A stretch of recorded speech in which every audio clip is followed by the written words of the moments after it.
ശബരിമലയിലെ പോലീസിന്റെ പുണ്യം പൂങ്കാവനം പദ്ധതി അവസാനിപ്പിക്കാൻ ഹൈക്കോടതിയുടെ ഉത്തരവ്.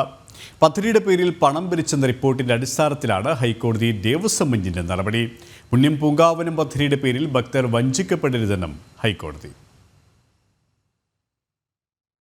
2011 ഇപ്പോഴത്തെ ഇന്റലിജൻസ് മേധാവി പി വിജയൻ ശബരിമലയെ മാലിന്യമുക്തമാക്കുക എന്ന ലക്ഷ്യത്തോടെ ആരംഭിച്ച പുണ്യം പൂങ്കാവനം പദ്ധതിയുടെ പേരിൽ പണപ്പിരിവ് നടത്തിയെന്ന റിപ്പോർട്ടിന്റെ അടിസ്ഥാനത്തിലാണ് പദ്ധതി അവസാനിപ്പിക്കുവാനുള്ള ഹൈക്കോടതിയുടെ ഉത്തരവ്. പുണ്യം പൂങ്കാവനത്തിന്റെ പേരിൽ പണപ്പിരിവ് നടത്തിയെന്ന് ADGP MR അജിത് കുമാർ മുദ്രവെച്ച കവറിൽ ഹൈക്കോടതിയിൽ റിപ്പോർട്ട് സമർപ്പിച്ചിരുന്നു.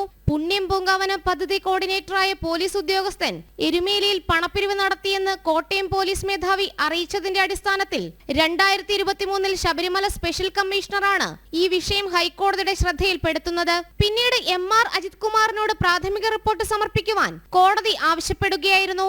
ഈ റിപ്പോർട്ടും പണപ്പിരിവ് ശരിവെച്ചതോടെ നടുക്കം രേഖപ്പെടുത്തിയ ഹൈക്കോടതി വിഷയത്തിൽ നടപടി സ്വീകരിക്കാൻ സംസ്ഥാന സർക്കാരിന് നിർദ്ദേശം നൽകി.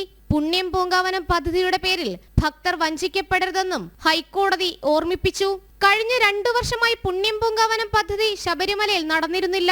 ശബരിമല, പമ്പ പരിസര പ്രദേശങ്ങളിൽ മാലിന്യം വലിച്ചെറിയപ്പെടുന്നത് തടയുകയെന്ന ലക്ഷ്യത്തിൽ ആരംഭിച്ച പുണ്യം പൂങ്കാവനം പദ്ധതി ആദ്യഘട്ടത്തിൽ വൻ പ്രശംസ പിടിച്ചുപറ്റിയെങ്കിലും പൊടുന്നനെ പണപ്പിരിവ് ആരോപണം ഉയർന്നു വരികയായിരുന്നു. ജനം, കൊച്ചി.